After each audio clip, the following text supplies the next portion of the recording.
ਤੇ ਜਾਪਾਨੀ ਆਇਆ ਤੇ ਮੇਰੇ ਨਾਲ ਇਸ ਟਾਈਮ ਬੈਠਾ ਮੇਰਾ ਮਾਮਾ ਵੀ ਲੱਗਦਾ ਪੀਰ ਸੈਯਦ ਮਨਸਬ ਸ਼ਾਹਰੀ ਸਰਕਾਰ। ਇਹ ਇੱਥੇ ਮੱਛੀ ਫੜਨ ਆਏ ਨੇ ਤੇ ਮੈਂ ਰਾਤ ਨੂੰ ਇਹਨਾਂ ਕੋਲ ਆਇਆ ਤੇ ਮੈਂ ਮਾਮੇ ਨੂੰ ਇਹ ਤਰਲਾ ਕਰਾਂਗਾ ਕਿ ਸਾਨੂੰ ਨਸੀਹਤ ਕਰ ਕੋਈ ਚੰਗੀ ਗੱਲ ਜਿਹੜੀ ਜ਼ਿੰਦਗੀ 'ਚ ਸਾਨੂੰ ਕੰਮ ਆਵੇ।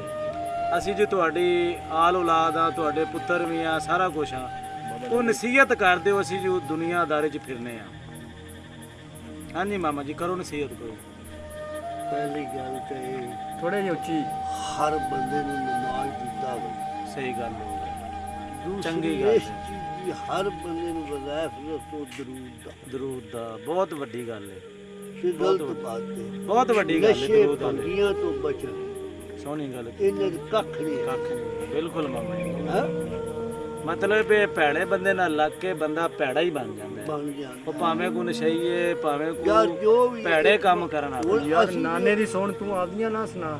ਅਸੀਂ ਜੇ ਇਸ ਖਾਤੇ ਨਹੀਂ ਬੜੇ ਆਪਦੀ ਜ਼ਿੰਦਗੀ ਵਿੱਚ ਤੇ ਕਿਸੇ ਨੂੰ ਕਿਉਂ ਬੜੇ? ਬਿਲਕੁਲ ਹੈ ਜੀ, ਸੋਹਣੀ ਗੱਲ ਤੇ ਕੀਤੀ, ਗਲਤ ਗੱਲ ਹੈ। ਬਹੁਤ ਚੰਗੀ ਗੱਲ ਕੀਤੀ। ਦੁਬਾਰੇ ਸ਼ੈ ਨਹੀਂ ਆ ਕੇ ਹੀ ਰੱਖਦੀ ਜੋਗੀਆ ਝੂਠ ਨਾ ਬੋਲੇ ਕੌਣ ਵਿਛੜੇ ਯਾਰ ਮਲਾ ਮਲਾਮ ਮੈਂ ਢੂੰਡ ਥੱਕੀ ਜਿਹੜਾ ਗਿਆ ਨੂੰ ਮੋੜ ਲਿਆ।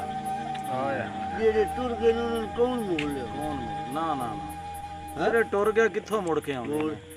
ਵਾਰੇ ਸ਼ਾਹ ਦੀਆਂ ਗੱਲਾਂ ਝੂਠੀਆਂ ਨੇ। ਨਾ ਨਾ ਬੜੀ ਵਧੀਆ ਸ਼ਾਇਰੀ ਹੁੰਦੀ, ਝੂਠੀਆਂ ਕਿੱਥੇ। ਉਹਨੇ ਆਖਿਆ ਰੰਜ ਆਖਿਆ ਯਾਰ ਦੇ ਮਿਲਣ ਵਾਲਾ ਕੋਈ 10 ਬੰਦਾ ਰਾਹ ਨਾ ਥਾ। ਪੱਲੇ ਪਾ ਪੰਸੇਰੀਆਂ ਸੇਰ ਆਟਾ ਜਦੋਂ ਦਿੱਤੇ ਮੁਲਕੀ ਬਾਹਰ ਕਢਾ ਨਾ ਥਾ।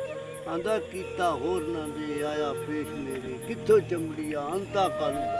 ਵਾਹ ਵਾਹ ਕਿਆ कहने पीर वारिस साहब। ਵਾਰੇ ਸ਼ਾਹ ਨੇ ਮੋਤੀ ਪਰੋਛ ਦੇ ਬਿਲਕੁਲ ਇੰਜ ਜੀ, ਬੜੀ ਚੰਗੀ ਹੁੰਦੀ ਸ਼ਾਇਰੀ ਹੈ ਤੇ ਬੜੀ ਕੰਮ ਦੀ ਹੈ। ਜਿਹੜਾ ਕੋਈ ਪੜ੍ਹ ਕੇ ਸਮਝੇ ਨਾ ਬਸ ਉਹੀ ਸਮਝ ਸਕਦਾ। ਇੰਨੀਆਂ ਕੋ ਗੱਲਾਂ ਕਰਨੀਆਂ